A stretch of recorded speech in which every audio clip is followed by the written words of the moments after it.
बंधु माने 31 मई 2026 रविवार दिन पड़ुछि मल पूर्णिमा एवं मल पूर्णिमा परठारु आपणकर जीवन रे एक बहुत बड़ परिवर्तन हेबा पई जाउछि। आपण जानिले खुशी हेबे जे एही जून मासरे आपणकर दुख चिंता भय दारिद्र्य एवं ऋणरू आपण मुक्ति पाइबे जहा वर्ष वर्ष धरी आपणकर जीवन को जर्जरित करि आसीछि। आपणकर दीर्घ दिन धरी अटकी रहितिबा भाग्यर द्वार अप्रत्याशित भाବରେ खोलिबाकू जाउछि। आपण जो मानसिक शांति खोजुछन्ते ताहा एबे एही मासरे आपणकर द्वार देशरे ठक ठक करूछि। तथापि सतर्क रुहंतु, आपणक पक्षरु गोटिए छोटिया भूल मध्य एही जून मासरे आसीबाकू थिबा खुशी को नष्ट करि पारे। तेणु भिडियोटी को आपण शेष पर्यंत देखंतु जहा फଳରେ आपण संपूर्ण विषय वस्तु को बुझी पारिबे। तेबे भिडियोटी रे आगो को बढ़िबा पूर्वरु आपण माने भिडियोटी को लाइक करी चैनल टी को सब्सक्राइब करि दियंतु एवं कमेंट बॉक्स रे भक्ति एवं श्रद्धार सहित जय श्री विष्णु जय मां लक्ष्मी अवश्य लिखंतु। बंधु माने आपण एक अत्यंत पवित्र हृदयर अधिकारी एवं अन्य मानक कथा द्वारा आपण सहजरे प्रभावित हो जाती। तथापि जून मासरे आपण निजको कहा द्वारा प्रभावित हेबाको देबा उचित नुहे। आपण सब किछि उपरे आपणकर लक्ष्य को प्राथमिकता देबा उचित। आपणकर काम आपणकर व्यवसाय उपरे ध्यान दियंतु, अन्य कहार परामर्श सुनंतु नाही। आपण केवल आपणकर निजर लक्ष्य आड़क बढ़िबा पई चेष्टा करंतु। आपणकर समय केवल आपणकर काम एवं व्यवसाय पई उत्सर्ग करिबा उचित, कारण यह आपणकर वृत्तिगत अभिवृद्धि एवं क्यारियर उन्नति पई एक सुवर्ण समय। तेणु एही समय को सम्मान करंतु एवं आपणकर निजर मंगल पई यथा संभव कुसंगति ठारू दूरे रुहंतु। बंधु माने जून 21 तारीख को मंगल जेतेबेले आपणकर सप्तम भावरे वृष राशि रे प्रवेश करिवे सेतेबेले आपणकर जीवन साथी सहित आपणकर टिके द्वंद्व एवं जुक्ति तर्क होई पारे, कारण मंगल हेउछंती आपणकर राशिर अधिपति। मंगल आपणकर जीवन उपरे गभीर प्रभाव पकाई थांती, जहाँ आपणकर जीवन साथी सहित आपणकर संपर्क को नियंत्रण करे। छोट छोट समस्या विवाद रे परिणत होई पारे, तेणु आपण को आत्मनियंत्रण रखिबाको पड़िबो। शनिंकर तृतीय दृष्टि मध्य आपणकर सप्तम भाव उपरे रहुछि। तेणु जो माने वर्तमान एक पार्टनरशिप बिजनेस करूछन्ते किंबा व्यक्तिगत किंबा वृत्तिगत से माने एही समय अतिरिक्त सतर्कता अवलंबन करिबा उचित। आपणकर कारोबार रे निरपेक्ष एवं न्यायपूर्ण रहिबा पई चेष्टा करंतु। आपणकर सहभागिता रे किछि भी अन्याय करिबा उचित नुहे। जेतेबेले संपर्कर कथा आसे आपणकर प्रेम जीवन हेउ बा वैवाहिक जीवन, आपणक पई यथा संभव छोट छोट कथा गुडी को अणदेखा करिबा भल हेबा। जदि आपणकर जीवन साथी बा आपणकर पार्टनर आपणको किछि कहि देउछन्ती तो कथा को आपण हल्का भाबरे नेबा पई चेष्टा करंतु। जदि आपण कथा को धरि बसंती तो आपणक मध्यरे संपर्क खराब हेबार बहुत अधिक संभावना रहुछि। गोटिए कथा मने रखंतु, सूर्य अष्टम भाबरे प्रवेश करिबाको जाउछन्ती, जहा आपणक पई किछिटा नकारात्मक फल प्रदान करि पारे। आपणकर स्वास्थ्य संबंधी समस्या देखा दे पारे। आपणकर तल भाग पिठीरे किंबा मेरुदंड संबंधी रोगर आपण सामना करि पारंती। आपणकर हाड़ किंबा दृष्टि शक्ति संबंधी समस्या मध्य सम्मुखीन होई पारंती। तेणु निज स्वास्थ्यर विशेष जत्न नियंतु। आपण एपरि जणे व्यक्ति जे सर्वदा निजर स्वास्थ्य को अवहेला करिथांती, तथापि जदि कौनसी प्रियजनक सहित किछि घटे तेबे आपण गभीर भावरे थरी उठी थांती। विपरीत भावरे जदि आपणक निज सहित किछि घटे तेबे आपण एहाको एडाई देई थांती। एहा केवल आपणकर स्वभाव, किंतु आपण एही परि कार्य करिबा जारी रखिबा उचित नुहे।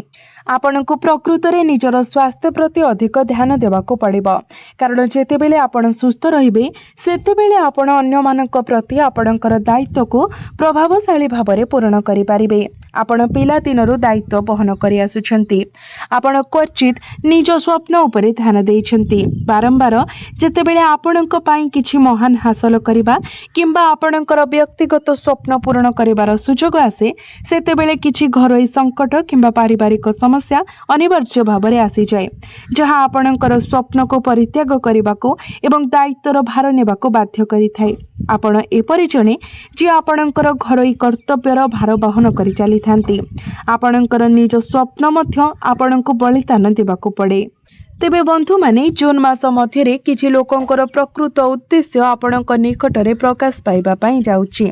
मंगल एही स्थिति ओहरी जीवाको जाउछंती। तथापि बाहर को जीवा समय यह एपरि प्रभाव पकाइबो जे किछि व्यक्तिंकर प्रकृत स्वभाव जो माने केवल आपणक नामरे निजर बोली भाबुछंती किंतु वास्तव रे आपणकर पछ पाखरे से माने आपणक छुरी मारुछंती एवं आपणकर विषय मिथ्या गुजब प्रचार करुछंती। एपरि व्यक्ति मानकर प्रकृत चेहरा एबे आपणक आखि आगरे खोला हेबा पई जाउछि।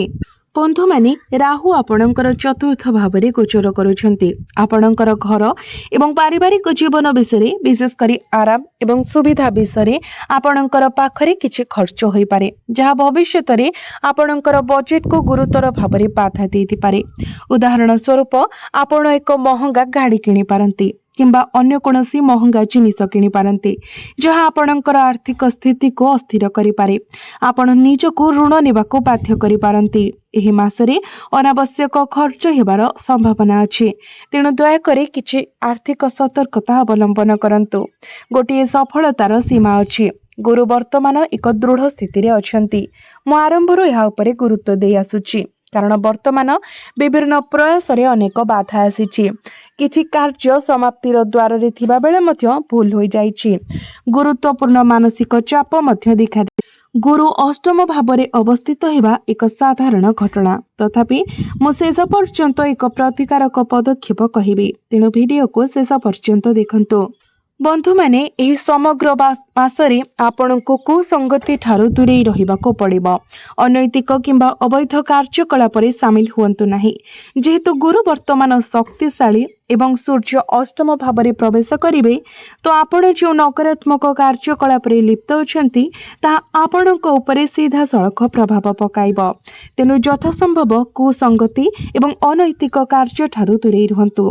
आपण जदि यानवाहन चलाउछंती तो एही समय कहा सहित झगड़ा करंतु नाही। मने रखंतु मंगल वर्तमान शक्तिशाली प्रभाव पकाउछंती। मंगल हेउछंती आपणक राशिर अधिपति एवं से आपणको खूब शीघ्र एग्रेसिव करि दैथांती। आपण हठात क्रोधर प्रकोप अनुभव करंती। तेणु आपण निज भितरे संयमता रखंतु, धैर्य रखंतु, निज भितरे आत्मनियंत्रण बजाय रखंतु। नचित एही मास सारा विवाद एवं कलहरे फसी रहिबार संभावना अधिक रहुछि। पड़ोशी मानक सहित यथासंभव द्वंद्व ठारू दूरेई रुहंतु। जेकोसी जुक्ति तर्क ठारू आपण दूरेई रुहंतु। जेते पारिबे निज भितरे संयम बजाय रखंतु। तो बंधु माने आपणको एही सब पदक्षेप गुडी को मानिबाको पड़िबो। एही सब परामर्श गुडी को आपण निश्चित भाबरे पालन करंतु। नचित आपणको जीवन रे जो समस्या आसीबो ताहा आपणको भोग करिबाको पड़िबो। एबे आसंतु जानिबा किछि प्रतिकार विषय जो प्रतिकार करिबा द्वारा अशुभत्व गुडी को कम होई आपणको अधिक मात्रा रे शुभ फल प्राप्ति हेबो। तो बंधु माने आपण प्रत्येक शनिवार दिन कोनोसी गरीब व्यक्ति को सहाय्य करबा पई चेष्टा करंतु जे प्रकृत रे निस्सहाय एवं जीविका अर्जन करबा को असमर्थ। जहा पई आपण प्रदान करिथिबा जे कोनोसी सहायता प्रकृत रे लाभदायक एवं मूल्यवान हेबो। आपण एही प्रकारर व्यक्ति को सहाय्य करबा उचित।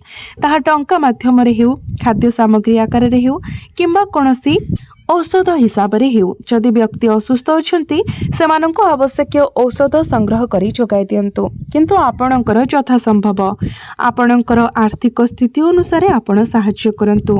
आपण जदि एही प्रतिकारटी करूछंती तो अष्टम भावरे थिबा सूर्य आपणक पई जो नकारात्मक प्रभाव देउछंती ताहा कम होई जिवो। एहा व्यतीत आपण प्रत्येक दिन सकाळु शीघ्र उठी उदित सूर्य को तंबा पात्र रे जल अर्पण करंतु। से जल रे किछि अक्षत एवं किछि सिंदूर एवं हळदी मिसाई अर्पण करंतु। एहा आपणकर अष्टम भावरे थिबा सूर्य को बलवान बनाइबो एवं नकारात्मक प्रभाव को कम करिबो। एहा व्यतीत क्यारियर दृष्टिकोणरू एही मासटी उत्कृष्ट। प्रतियोगितामूलक परीक्षा पई प्रस्तुत हेउथिबा व्यक्ति विशेष मानक पई एहा अत्यंत अनुकूल मास। तेणु आपण आगको बढ़ंतु। आपणकर प्रयास एवं प्रस्तुति जारी रखंतु। ଏହା ବ୍ୟତୀତ ଏପରି ସମ୍ଭାବନା ଅଛି ଯେ ଆପଣ ହଠାତ୍ କୌଣସି ଅପ୍ରତ୍ୟାଶିତ ଉତ୍ସରୁ ଭଲ ଖବର ପାଇପାରନ୍ତି।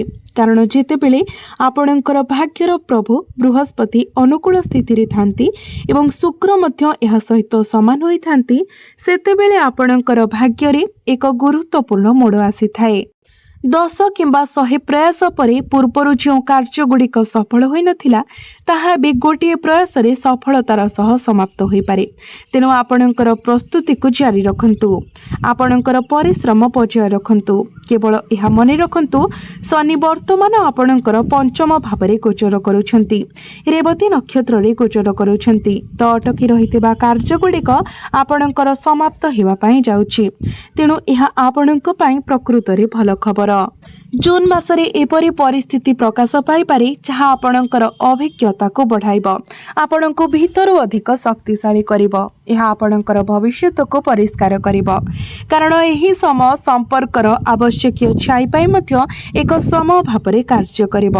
ଯେଉଁମାନେ ପ୍ରକୃତରେ ଆପଣଙ୍କର ଜୀବନରେ ରହିବାକୁ ଚାହୁଁଛନ୍ତି ସେମାନେ ରହିବେ, ଯେତେବେଳେ କି ଆପଣଙ୍କର ଆତ୍ମା ପାଇଁ ଅପରିଚିତ ବ୍ୟକ୍ତିମାନେ ଆପଣଙ୍କ ଠାରୁ ଦୂରେଇ ଯିବେ।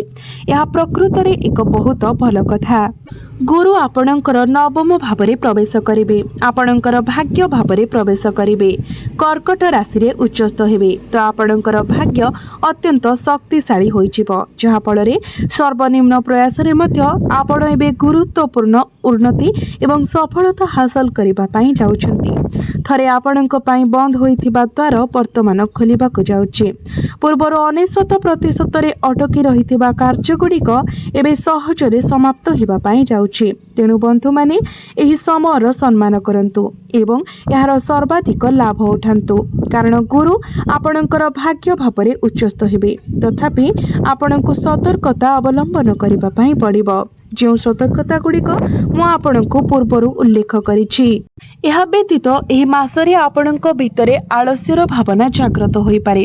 ବହୁତ କିଛି କରିବାକୁ ଅଛି, ତଥାପି ଆପଣ ନିଜକୁ ଏହା ହାସଲ କରିବାରେ ଅସମର୍ଥ ପାଇପାରନ୍ତି।